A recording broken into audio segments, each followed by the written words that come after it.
کہ قربانی کس کے اوپر واجب ہے۔ دیکھیں ہمارے پاس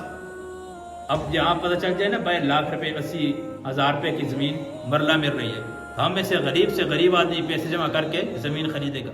یار 3 لاکھ روپے مرلہ زمین 80,000 کی مل رہی ہے، 50,000 کی مل رہی ہے، ہم میں سے غریب آدمی لائن لگا کے کھڑا ہوگا جو کہتا ہوگا کہ مجھے ایک وقت کا کھانا نہیں ملتا، جو ایک وقت کے کھانے کے لیے محتاج ہوگا، لائن لگا کے کھڑے ہو جائیں گے۔ لیکن ایسا موقع آتا ہے تو ہم سارے اپنے حالات پیش کرتے ہیں کہ میرے اوپر یہ پریشانی یہ سال میں ایک موقع ہوتا ہے، جس پہ واجب ہے وہ تو ہر حال میں کرے۔ اللہ کے نبی نے اس کے بارے میں بڑی سخت وعید بیان کی، ہمارے عیدگاہ کی طرف ہونا ہے، اسے عید منانے کا کوئی حق نہیں ہے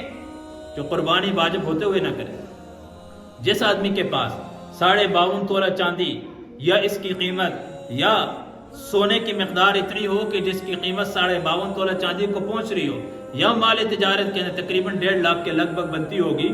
اس کی قیمت کے پہنچتی ہو، اس شخص کے اوپر قربانی کرنا واجب ہے، اس کے اوپر قربانی کرنا واجب ہے۔ قربانی کے اندر ایسے شخص کو شریک کرنا کہ جس کی آمدنی مشکوک ہو،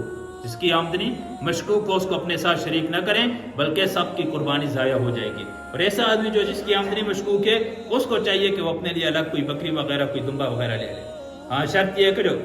بڑے جانور ہیں یہ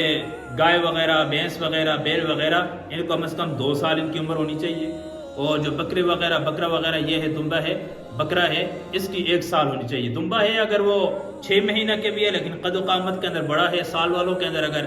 چل رہا ہے تو سمجھ نہیں آ رہی، اگر اس کی قربانی بھی ہو جائے گی۔ بڑا اونٹ ہے تو اس کی 5 سال کی عمر ہونی ضروری ہے۔ اور اس طریقے پہ ایک جانور خرید لیا، کوئی بھینس وغیرہ یا کوئی گائے وغیرہ خرید لی، اب پتہ نہیں اب اس کے پیٹ کے اندر بچہ نکل آیا، اب اس کا حکم یہ ہے کہ بچہ اگر زندہ ہے تو اس کو بھی ذبح کر کے تقسیم کریں گے، اگر وہ مر گیا ہے تو اس کو پھر اس کا کھانا حلال نہیں ہے، زندہ ہے تو پھر اس کو کھا سکتے ہیں۔ یوں ہی جیسے ماں کو جو گائے وغیرہ ہے بھینس ہے جیسے اس کو تقسیم کریں گے، ایسے اس کے بچے کو بھی تقسیم کریں گے۔